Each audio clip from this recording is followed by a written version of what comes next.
Hello everyone, कैसे हो आप लोग। आई होप आप लोग बहुत अच्छे होंगे। तो आज हम नेक्स्ट टॉपिक पढ़ेंगे। पिछले में हमने थ्योरीज एंड अप्रोचेस पढ़ा था मैनेजमेंट का। अब हम मैनेजमेंट स्किल्स पढ़ेंगे।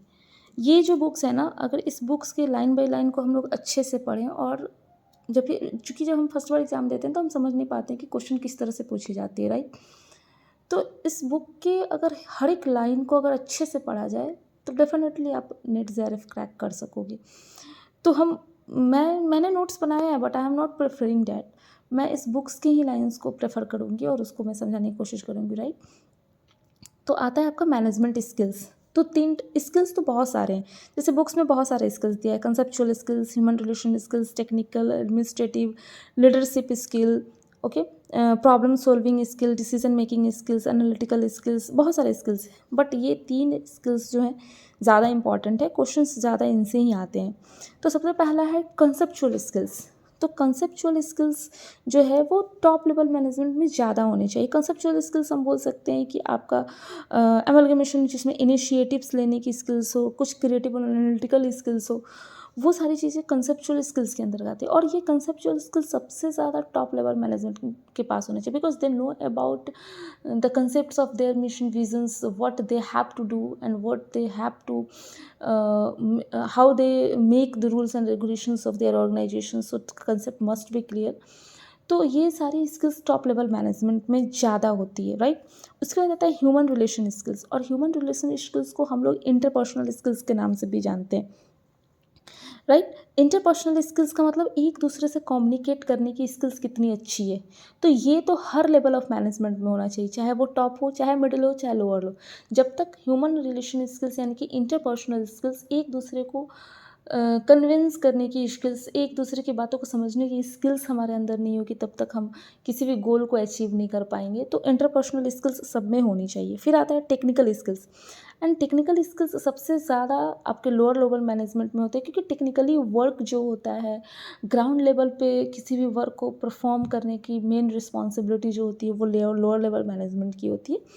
तो ये सबसे ज़्यादा लोअर लेवल है। तो इसको ना, ये मैनेजरियल स्किल्स को इस तरह से ही इन्होंने दिखाया है कि कंसेप्चुअल स्किल्स है, ह्यूमन रिलेशन स्किल्स है और टेक्निकल स्किल्स है।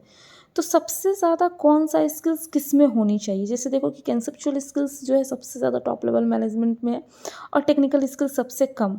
उसी तरह अगर मिडिल लेवल मतलब मिडिल लेवल जो मैनेजमेंट होती है उसमें कंसेप्चुअल्स भी होना चाहिए, ह्यूमन रिलेशंस भी होना चाहिए और टेक्निकल भी होनी चाहिए। तो द डायग्राम सोज कि ह्यूमन रिलेशन जो स्किल्स है वो तीनों ही लेवल में, या फिर वो टॉप लेवल हो या मिडिल लेवल हो या लोअर लेवल हो, तीनों में इक्वली फ्रेम्ड होता है।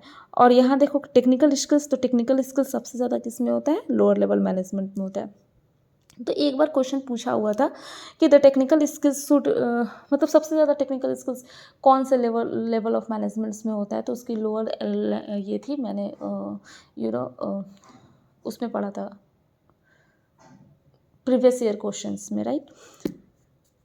तो ये सारी भी स्किल्स है, बट ये उतनी इंपॉर्टेंट नहीं है। तो फिर हम आगे बढ़ते हैं।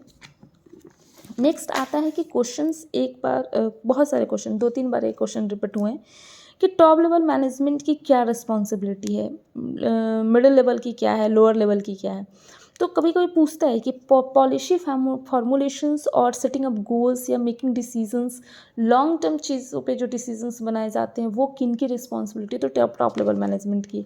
कभी कभी कन्फ्यूजन्स में लिख देता है policy formulation is the work of the top level management, but policy executions is the work of middle level management. तो ये दोनों के बीच डिफरेंस है। तो टॉप लेवल मैनेजमेंट का काम ही होता है ऑर्गेनाइजिंग, स्ट्रेचिंग और कंट्रोलिंग करना इंटायर टीम को, पॉलिसी को फॉर्मुलेट करना, ठीक है, गोल सेट करना, डिसीजन बनाना लॉन्ग टर्म इश्यूज़ पे। उसके बाद मिडिल लेवल का क्या है कि जो भी काम टॉप लेवल मैनेजमेंट ने किया है उन सारी चीज़ों को एग्जीक्यूट करना, उन सारी चीज़ों को सुपरवाइज करना। लोअर लेवल मैनेजमेंट को उन सारी चीज़ों को गाइड करके बताना कि हाँ, दिस इज़ द फॉर्मूले, this is the policy and how this policy should be executed. तो ये मिडिल लेवल का काम होता है।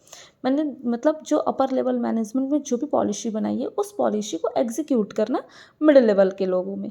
उसके बाद आता है आपका सबसे lower level management. Lower level management का काम क्या होता है कि अपर लेवल मैनेजमेंट और मिडिल लेवल मैनेजमेंट ने जो भी डिसीजन लिए हैं, जो भी चीज़ें उन्होंने बनाई है, उन सारी चीज़ों को ग्राउंड लेवल पर एग्जीक्यूट करना।